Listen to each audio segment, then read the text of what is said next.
Ladies and gentlemen, I think Okot Pabitek was a master when it comes to discussing the contradictions between traditional African values and the values of Western modernity. In other words, the kind of contradictions that African nations and African peoples went through due to the colonial experience, meaning that we in Africa had to embrace Westernization because of the colonial experience, because of the coercive nature of colonialism.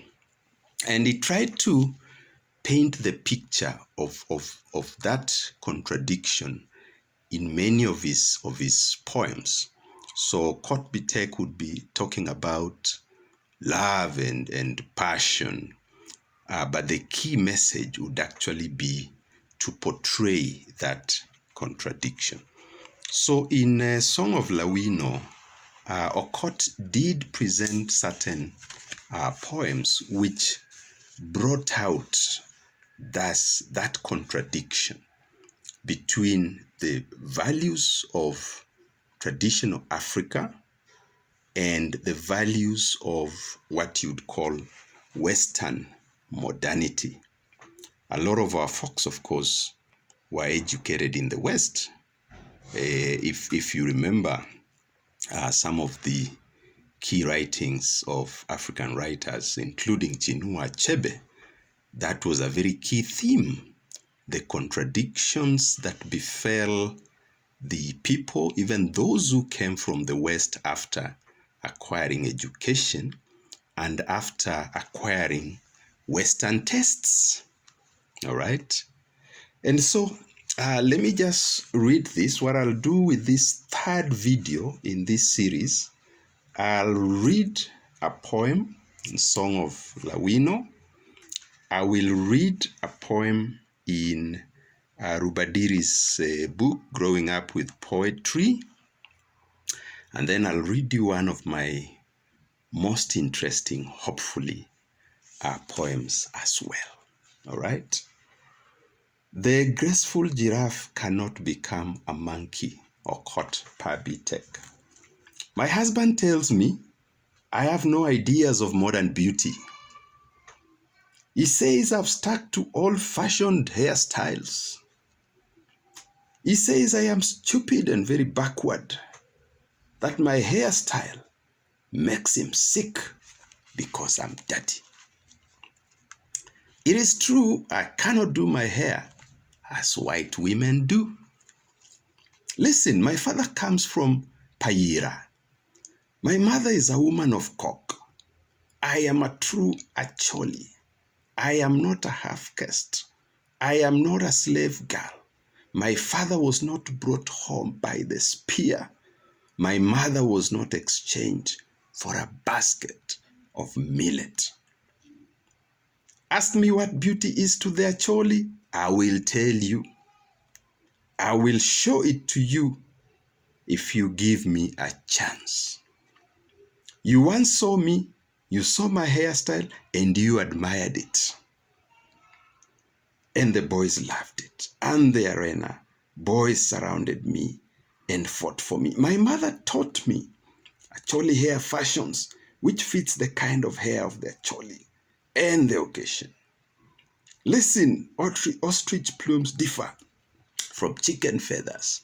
A monkey's tail is different from that of the giraffe. The crocodile skin is not like the guinea fowl's, and the hippo is naked and hairless. Now, this you see that contradiction, okay? So this is a man who has embraced modernity, so-called, because it is Western values that are characterized as modernity. And a woman who has stuck to what she is, the essence, not the appearance. That is key characterization in that work by Pabitek. I speak for the bush, Everett Stander. When my friend sees me, he swells and pants like a frog because I talk the wisdom of the bush. He says we from the bush do not understand civilized ways, for we tell our women to keep the hem of their dresses below the knee. We from the bush, my friend insists, we do not know how to enjoy. When we come to the civilized city, like nuns, we stay away from the nightclubs, where women belong to no men and men belong to no women. And these civilized people quarrel and fight like hungry lions. But my friend, why do men with crippled legs, lifeless eyes, wooden legs, empty stomachs wander about the streets of this civilized world? Teach me, my friend, the trick so that my eyes may not see those whose houses have no walls, but emptiness all around. Show me the wax you use to seal your ears, to stop hearing the cry of the hungry. Teach me the new wisdom which tells men to talk about money and not love when they meet women. Tell your God to convert me to the faith of the indifferent, the faith of those who will never listen until they are shaken with blows.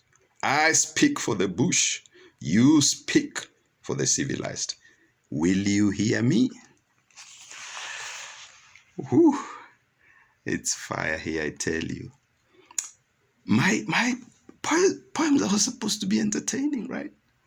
So I want to entertain you a bit with my poem, Koinange at Night. All right?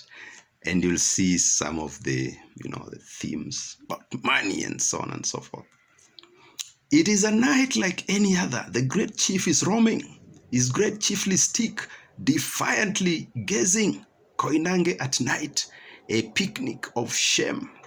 Take it from me, humble one, venture not. The road is full of bumps, well-trimmed succulent avocado lamps, juice oozing between.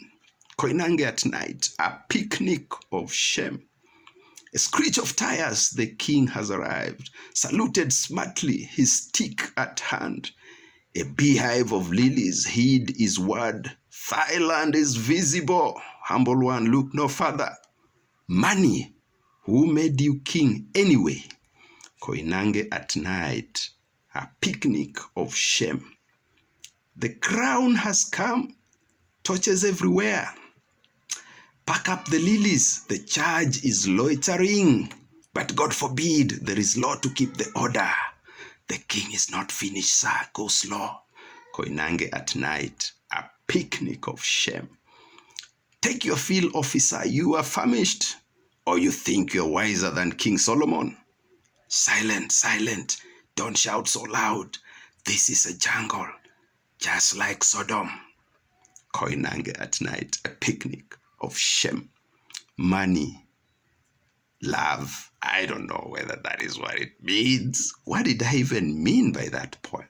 If you read my story and read the part where I've talked about my creative writing, you will see how I philosophize about creative writing. Because creative writing, to me, is not something that you just sit down and think about. It's just ideas that come floating into your head and you concretize them. Ladies and gentlemen, that was the third video of my series that has looked at poetry. I love poems. And we'll do more in coming days because there are still many other poetry books that I've not touched. As usual, we encourage people to read, and especially the young ones. There is no life without books. Thank you for listening to me.